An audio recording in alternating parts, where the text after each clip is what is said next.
আজি আমাৰ BPF দলৰ 6th ট্ৰাইনিয়েল কনফাৰেন্সৰ সেকেন্ড ডে আজি আমি প্ৰথম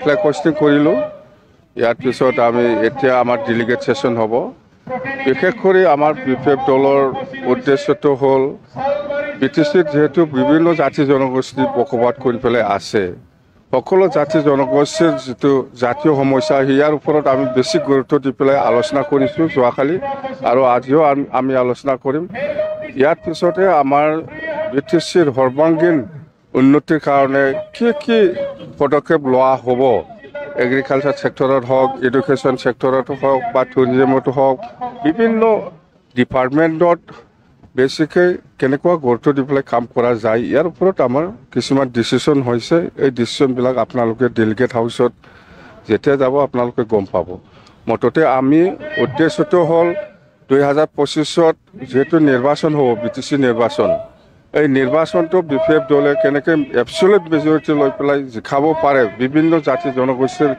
ইস্যুৰ লগতে বা বিভিন্ন ডিপাৰ্টমেণ্টৰ কেনেকৈ কাম কৰিব বিচাৰিছে সেইবিলাক আমি বেছি হাইলাইট কৰি পেলাই কাম কৰিব বিচাৰিছোঁ ইতিমধ্যে দেখা গৈছে যে আজি BPFৰ কিন্তু সভাত জনসমুদ্ৰত পৰিণত হৈছে কিন্তু প্ৰমোদ বৰাই কয় যে BPFৰ আগ্ৰামাৰ লগত মানুহ নাই কিয় নাই সেইটোতো প্ৰমোদ বৰাটো ক'বই সেইটো আমাৰ BPF দলৰ লগত সকলো জাতি জনগোষ্ঠী আছে সকলো ৰাইজ আছে মুঠতে আমাৰ দলক সকলো জাতি জনগোষ্ঠীয়ে সহায় কৰিবলৈ আগবাঢ়ি আহিছে আপোনালোকে আজি চাই লওক এইটো ডেলিগেট আমি খুব কম পৰিমাণে ডেলিগেট আমি মাতিছোঁ তথাপিও আজি চাওক আপোনালোকে আমি যেটো ভাবিছে ইয়াতকৈ বেছি মানুহ হৈ আছে অতি শীঘ্ৰে কিন্তু পৰিষদীয় নিৰ্বাচন আহি আছে নিৰ্বাচন আহি আছে সেইকাৰণে আমি কি ইস্যু লৈ পেলাই আমি ৰাইজৰ মাজত সোমাব সেইটো বিষয় লৈ বেছি গুৰুত্ব লৈ পেলাই আমি আলোচনা কৰি আছো খাম্পা বৰগোহাঁই নিশ্চয় কিবা একটা ব্যক্তিগত কিবা একটা হ'ব পাৰে সেইকাৰণে আহিব পৰা নাই কিন্তু আমাৰ দলত আছে এইটো চিন্তা কৰিব নালাগে দেই থেংক ইউ হয় আমাৰ এই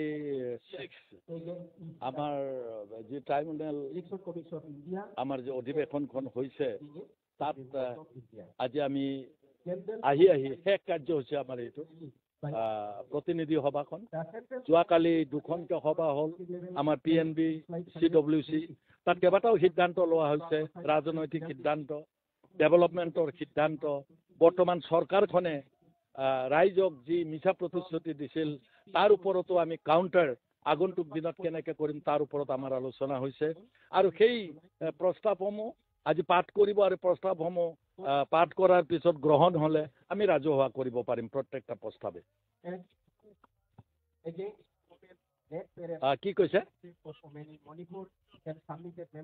প্ৰমোদ বড়ো এতিয়ালৈকে কোৱা কথাটো কৰিছে তেওঁ যিটো কাম কৰিছে আজি আপোনালোকে যদি আমাৰ অধিকাৰবিলাক BTC চুক্তিমতে যিবিলাক অধিকাৰ আছিল এটা অধিকাৰ লৈ গৈছে যিকেইটা DC আছে DCকে এটা ক্ষমতা তেওঁ ইতিমধ্যে হস্তান্তৰ কৰিছে তেওঁ 16টা ডিপাৰ্টমেণ্ট তেওঁ গতাই দিছে ল'ৰা ছোৱালীসকলৰ যি চাকৰি দিয়াৰ ক্ষমতা সেই ক্ষমতা ৰাজ্য চৰকাৰে ইতিমধ্যে এক্সাৰচাইজ কৰিলে গতিকে বেলেগে আৰু কি বিক্ৰী কৰিবলৈ আছে মইতো ভাবোঁ যে ভৱিষ্যতে প্ৰমোদ বড়ো ডাঙৰীয়াই BTC একো ৰাখিব বুলি মই নাভাবোঁ সেইকাৰণে মই কৈছোঁ তেওঁ পাৰিলে অলপ বেছিকৈ পইচা পালে BTCত বিক্ৰী কৰাৰ কথা ভাবিব পাৰে মই আজি দুটা মহা অভিযোগ তেওঁৰ বিৰুদ্ধে আনিছোঁ প্ৰথম মহা অভিযোগটো হৈছে তেওঁ ঘৰে ঘৰে বা এটা ভোটৰ বিপৰীতে এটা চাকৰি দিম বুলি কৈছে প্ৰমোদ বড়োৱে ৰাজহুৱা মঞ্চত উত্তৰ দিয়ক ক'ত আপুনি চাকৰি দিলে নাম্বাৰ 1 নাম্বাৰটো তেওঁ কৈছিলে এইখন ছুইজাৰলেণ্ড বনাম বুলি এতিয়া BTCখন ছুইজাৰলেণ্ড হৈছে নে হাগ্ৰামা মহিলাৰে বনোৱা ৰাস্তাকেইটাকে তেওঁ ৰিপেয়াৰ কৰিব পৰা নাই কোনখন তেওঁ তললৈ নিলে নে ওপৰলৈ নিলে গতিকে প্ৰমোদ বড়ো ৰাজহুৱাভাৱে উত্তৰ দিয়ক যে তেওঁ এইখন কি যুক্তিত ছুইজাৰলেণ্ড বনাব খুজিছিল। এই দুটা মহা অভিযোগ দিছোঁ আৰু বহুত অভিযোগ আছে। Lalpur in Udalguri and Koreas are in Bhergaon, Udalguri district. না ৰণসিংহা মানে নিশ্চয় আপুনি ঠিক কথা কৈছে। আমি ৰণসিংহা বজাইছোঁ বুলি ক'ব পাৰে। এইখন ৰাজহুৱা মিটিং নহয়। ইয়াৰ পিছত আমাৰ ৰাজহুৱা মিটিংবিলাক হ'ব, তেতিয়া আপোনালোকে ৰাইজৰ সঁহাৰিটো নিজ চকুৰে দেখিবলৈ পাব। আমি ৰণসিংহাই বজাইছোঁ যে BPF ফিল্ডত ইতিমধ্যে নামিছে আৰু আজিৰ পিছত আৰু গভীৰভাৱে ইতিমধ্যে যিহেতু প্ৰাৰ্থীসকলৰ 70% আবেদন ইতিমধ্যে আমি পাইছোঁ আৰু 30% আবেদন এসপ্তাহৰ ভিতৰত আহিব, 1 তাৰিখলৈকে আছে। গতিকে মই ভাবোঁ আমি যুদ্ধত ইতিমধ্যে নামিছোঁ আৰু এই যুদ্ধত আমি বিজয়ী হ'ম। নিৰ্বাচনটো মই ইতিমধ্যে কৈছোঁ আৰু 2 মাহ পিছত নিৰ্বাচন হ'ব লাগিছিল। তেওঁলোকে ইতিমধ্যে 5টা ফাইনেন্সিয়েল ইয়াৰ পালে প্ৰমোদ বড়োৰ চৰকাৰে। কি যুক্তিত এই BTC থকা প্ৰমোদ বড়োৰ চৰকাৰখনে 6টা বাজেট লৈ তেওঁ 6টা বাজেটৰ কাম কাজ কৰিব। আমি কিন্তু কনষ্টিটিউশ্যনেল হয় নে নহয় আমি কিন্তু আচৰিত হৈছোঁ। আমি সময়মতে ইলেকশ্যন লাগে এতিয়াও পাতিব পৰা অৱস্থাত আছে। আমি আশা কৰিছোঁ আদাৰৱাইজ যেতিয়া ইলেকশ্যন পাতে তেতিয়া ইলেকশ্যন খেলিবলৈ আমি প্ৰস্তুত হৈ আছোঁ।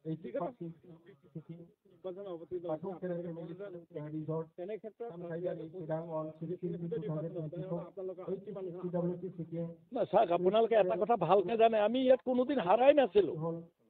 যোৱাবাৰো আমি হাৰা নাই। আমি 17খন আসন পাইছোঁ। কোনটো দলে পাইছে? 10টা আৰু 11টা পাইছে তেওঁলোকে, 2টা দলে লগ লাগি।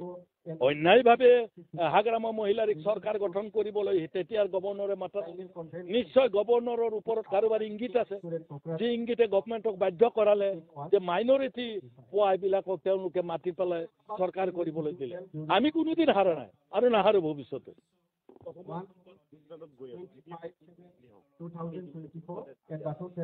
সেইটো এটা বেলেগ বিষয়। কোনোদিনে কোনো কাৰণতে অমাত জীৱ সেইবোৰ, সেই অমাত জীৱসমূহ কি কাৰণত ৰাজ্য চৰকাৰৰ তাত হাত আছে নে নাই?